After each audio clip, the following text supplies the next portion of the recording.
আমাদের দেশটা অপার সম্ভাবনার একটা দেশ।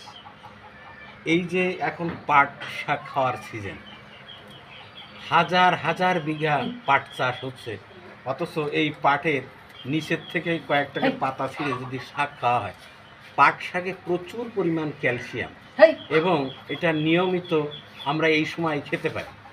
আসলে আমি যেমন আমার এখানে জায়গা নাই, তারপরেও আমি এখানে ছাদে পাশে একটু সামান্য জায়গা, আমি আজকের এই পাট শাক তুলছি, আজকের এই শেষ, অন্তত 20 দিন খাওয়া হয়ে গেছে। প্রচুর পাট শাক খেয়েছি। আপনারাও খাবেন।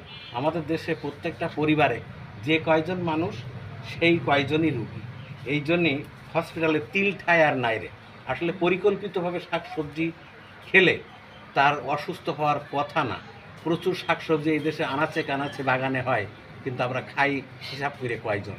সবাই খাবেন, সুস্থ থাকবেন, আসুন, ভালো থাকুন। ধন্যবাদ।